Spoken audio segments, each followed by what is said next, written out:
स्वागत है। आज हम सेबी की एक बहुत बड़ी कार्रवाई पर बात करने वाले हैं। जी। पिछले साल एक रिपोर्ट आई थी, शायद याद हो, कि ऑप्शन ट्रेडिंग में 10 में से 9 रिटेल ट्रेडर पैसे गंवा रहे हैं। हाँ, वो रिपोर्ट काफी चर्चा में थी। तो क्या इसके पीछे कहीं बाजार में हेरफेर मतलब मैनिपुलेशन जैसी वजह हो सकती हैं? बिल्कुल, ये सवाल तो उठता ही है। हाल ही में सेबी ने जेन स्ट्रीट, ये एक बड़ी अमेरिकी ट्रेडिंग फर्म है, उस पर शिकंजा कसा है। हाँ, ये बहुत बड़ा डेवलपमेंट है। और ये कदम अहम इसलिए है क्योंकि पहली बार किसी इतनी बड़ी फॉरेन पोर्टफोलियो इन्वेस्टर मतलब एफपीआई कंपनी को हमारे सिक्योरिटीज मार्केट से बैन किया गया है। जी, ये अभूतपूर्व है कह सकते हैं। आरोप भी गंभीर है। कहा जा रहा है कि जेन स्ट्रीट ने बाजार को मैन्युपुलेट करके करीब 36,500 करोड़ 36,500 करोड़ का मुनाफा कमाया। बहुत बड़ी रकम है ये। और सेबी ने फौरी तौर पर उनके करीब 4,800 करोड़ रुपए फ्रीज भी कर दिए हैं।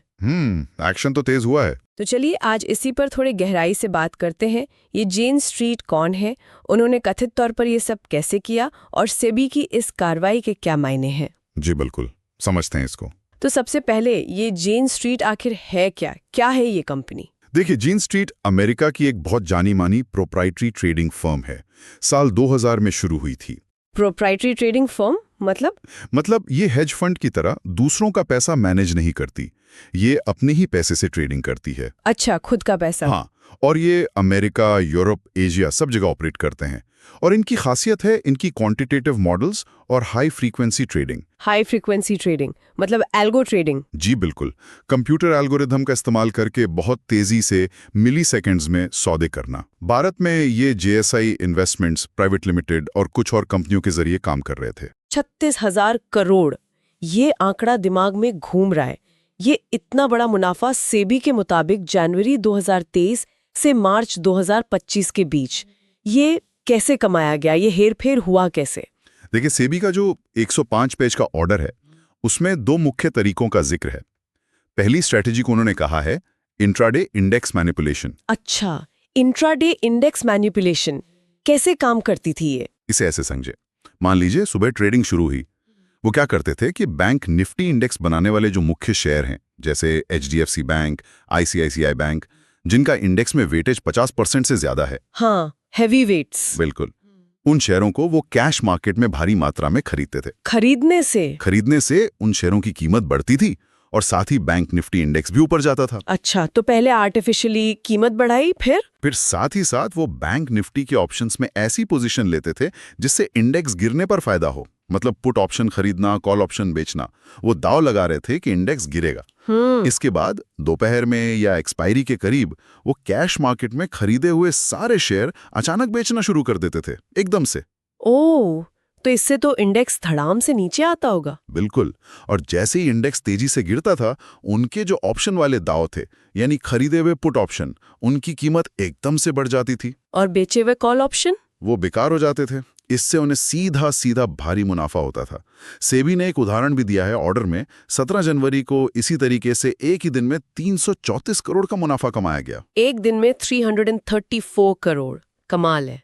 क्या यही एक तरीका था या और भी कुछ था? नहीं, एक और स्ट्रैटेजी का जिक्र है, उसे कहा गया है extended marking the close. Marking the close ये क्या है? इसमें बाजार बंद होने के आखिरी घंटे में, खास तौर पर एक्सपायरी वाले दिनों में, कीमतों में इस तरह से हेरफेर किया जाता था कि जो फाइनल सेटलमेंट प्राइस हो वो उनके फेवर में हो। अच्छा, मतलब आखिरी मिनटों में खेल करके सेटलमेंट प्राइस को अपने हिसाब से मोड़ना। जी, सेबी का कहना है कि सिर्फ इन दोनों रणनीतियों से बैंक निफ्टी ऑप्शंस में ही करीब 17,000 करोड़ से ज्यादा कमाए गए, और ये ज्यादातर एक्सपायरी वाले दिनों में हुआ। तो सेबी का क्या कहना है इस सब पर कानूनी तौर पर?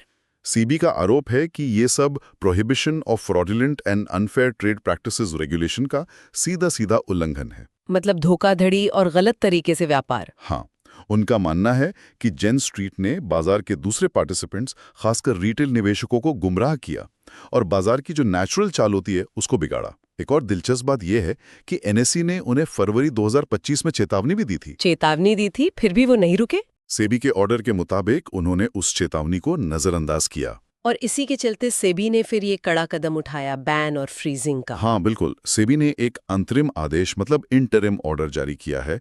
जेन स्ट्रीट की सभी भारतीय इकाइयों को शेयर बाजारों से प्रतिबंधित कर दिया गया है।